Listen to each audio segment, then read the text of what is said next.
We have covered the tragedy that was Meghan's interviews on her most recent red carpet appearance. Now it's time to get to the pièce de résistance, the dress. Many of you have been curious as to what was she thinking? And that's a question we'll never be able to answer. But what we can delve into is what went wrong. Let's get to the crunch. Meghan stepped out last week to the Variety all-female women power event surrounded by actually successful women. She stepped out wearing a dress that, honestly, at first glance from far away made me momentarily think she's done it. She looks all right here. Well, it must have been a wide-angle, long-shot photograph that I saw, because that fleeting thought was flushed out with the dishwater when I took a second look and realized my momentary delusion. There is no denying that this dress could be nice.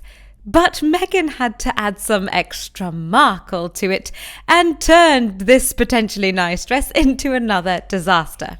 Aside from the fact that the dress is beige, which is a colour that would not bother me on anybody else, just Meghan, and I'll explain why later. But the dress is not on correctly. She's not wearing it right. And how can we tell? Many seamstresses and skilled dressmakers have weighed in on this. The seams are all over the place. Take a look at the seam at the front. It starts perfectly in the middle of her torso and then zoop, flaps off to the right. The seam looks purposed to be a symmetrical seam. If it was designed to be asymmetrical, the seam would run clearly up the middle of the dress and the dress would lie asymmetrically. But this seam peels off to the right and puckers frequently. Let's just zoom in on that line and count all of the wobbles. 1, 2, 3, 4. The material is in pain. So it would seem that Meghan has taken a boat neck dress and just plopped it off one of her shoulders, where only in Meghan's head does it look good. We see further evidence of this when we look at the back of the dress. The zip is bowing out like a spinnaker. Not in a flattering way. It's uncomfortable to see the zip bending out like this. Aside from the dress being yanked to one side against its will, it also looks too long for her. The material of this dress is fabulous. It's clearly an expensive material, possibly a matte viscose crepe that looks heavy and hangs beautifully until it smashes into the ground and creates these uncomfortable creases at the bottom. Sometimes we see Meghan wearing outfits she herself has seen on the catwalk or on display where these outfits look outstanding, but when she wears them, they don't have the same wow factor. She's not taking into consideration her own frame. This dress looks too big for her. I don't believe it was made to hit the floor like this. The 4 thigh-high splits in the dress are actually very nice. I like the idea. It's quite rare and it looks good when the dress is in movement, but when the bottom of the dress hits the floor, the material panels. It looks like office blinds that are too long. It's uncomfortable. We see too much of the inner material, which is a nice material, but we don't want to see that much of it. It's like Christian Louboutin's signature shoe. It's exciting when you see the red sole, but not too often. The rarity is exactly what makes it precious, but when you see it too much, it ruins the mystery. On the website, the dress costs over $1,200 and in fairness is described as an off-the-shoulder, but nowhere does the versions we see on the website hit the ground like Meghan's. So I wouldn't be surprised if Meghan's was a bespoke version of the Rosa dress. One thing I will give her credit for, where she normally doesn't do well, is the lack of visible undergarments. I can see no lines, which is new for Meghan. She's learning. We're very used to seeing very visible, tight undergarments that ruin the line of the item she's wearing.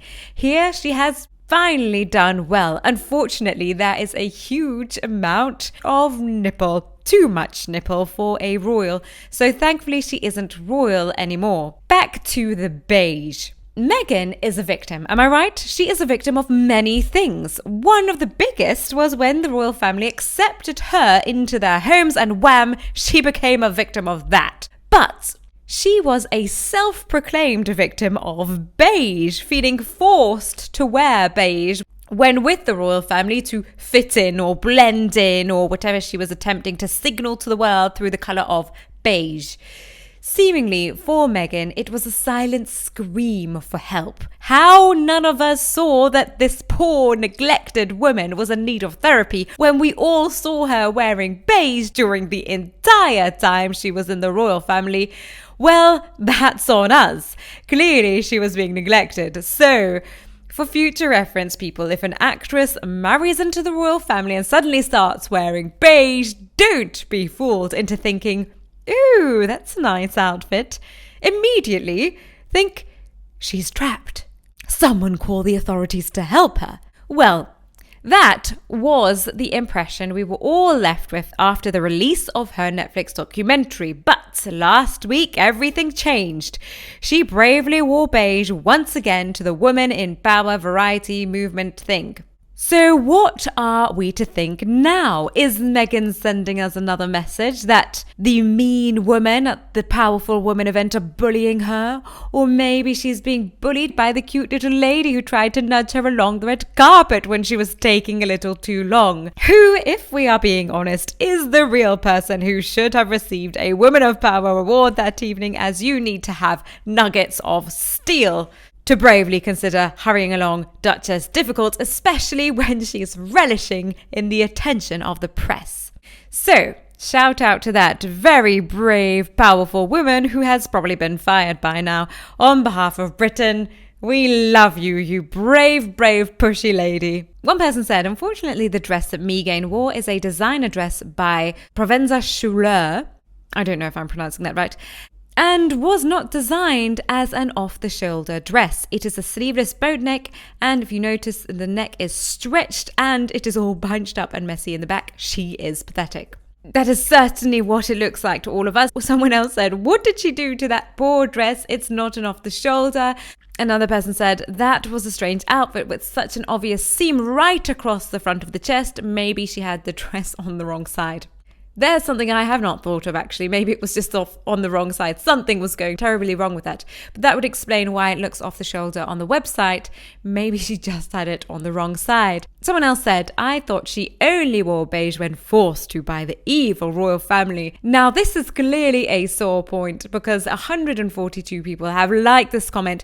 People are feeling very annoyed by the fact that once again we're getting little lies from Meghan. When you blame somebody for your victimhood and you blame, for example, here the entire royal family for becoming depressed and tell the world that you were subdued into wearing muted colours such as camel and beige, and then you wear them when you're supposed to be living your best life, people stop believing you. I do believe that maybe even the Sugars are going to eventually see through this if she keeps on slipping up like this, if she keeps on making big mistakes like this, saying one thing and then doing the polar opposite. Someone else said, I guess Harry forced Megxie to wear the beige dress with the third breast on her back. The third breast on her back. That is exactly what it looks like. And I cannot imagine a designer saying, right, this dress is perfect. Let's just add a third breast to the back. The only thing that's missing is a third breast on the back. That will make it wonderful. Let me know what you think of this dress. Now, there is a grey area as to whether it's supposed to be off the shoulder, or whether it's supposed to be boat neck, whether it was supposed to be off the other shoulder. Nobody knows, but something has gone terribly wrong with that seam. So let me know what you think, especially if you have experience in wearing dresses or indeed making dresses. That would be very fascinating to hear your opinion on that. So give this video a like if you are not the biggest fan of Meghan's beige number on the red carpet, and subscribe to help the Crown family blossom. See you down in the comments.